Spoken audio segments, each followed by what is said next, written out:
Radical.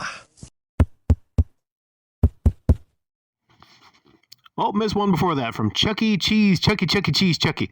Radical Rick is about 15 years too late on the whole retro gaming commentating community, and there was a heart there. So this was 4 years ago, 2021. Well, it's actually 5 years ago now. So back then I was 15 years too late. Let me do the math here.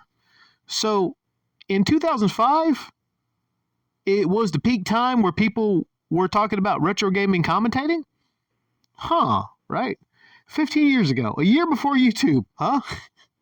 So that was a time to get on there. I don't think there's any time that's good or bad for it. But yeah, I commented on retro gaming commentating, or I don't even get that there. Retro gaming commentating community. It's kind of silly. It's just a silly comment, but it was hearted. I don't think there's any time late or early. I think you could talk about that whenever you want to. There's always going to be interest in talking about retro gaming and commentating about it and communities around retro gaming. So I was too late to that? Okay. Whatever. Let's see here. This all kicked off because I said Rob was right about Alpha being for the money. Then his white knight comes along and says Rob is an e-beggar because he accepts donations on streams. Like that's some kind of problem. Last time I checked, you have to beg online to be labeled as a term e-beggar. More on that in a moment. Rob also does read the chat as well in his streams. He's done it a few times, so let's not pretend that Rob only reads super chats. Canadian Gamer made a video on Rick a few months back on how negative he can be. It looks like he was right about Rick. Negative. It's fair enough. I have been negative. There has been negativity. But how can there not be negativity? There's positivity too. A lot of people don't come by and say like, hey, you were too positive there. What the hell's going on, Rick? You're too positive about this and that.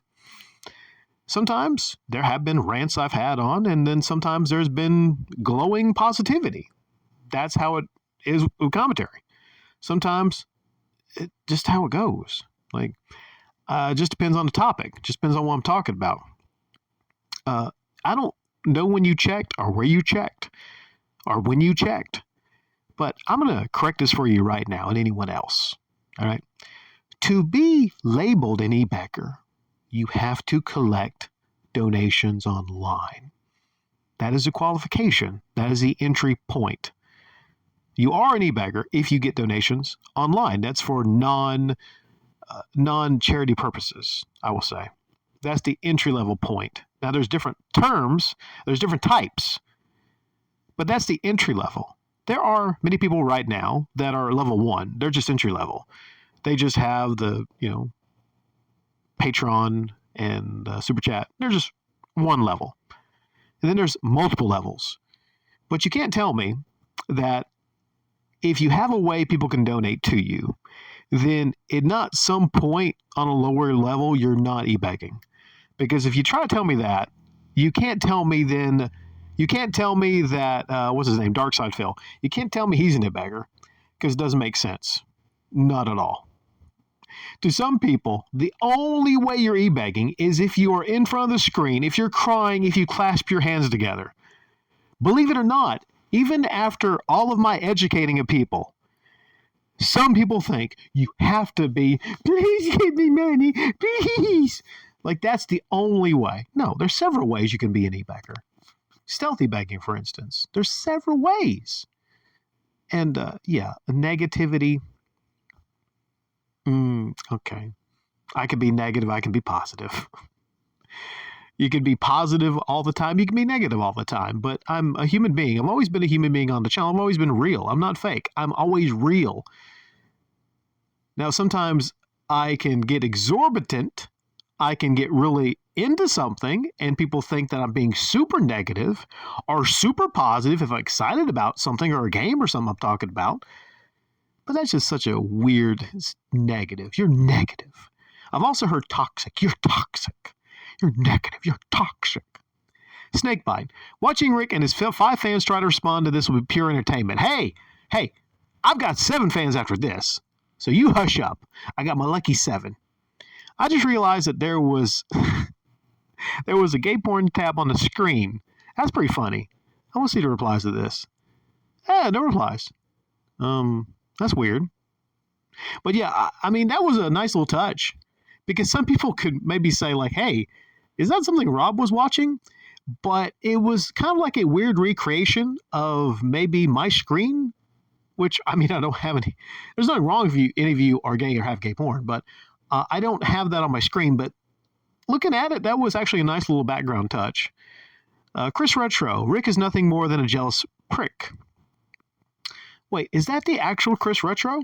Or is that not the real one? I wonder if that link works. I don't know. I'll check that link in a little bit.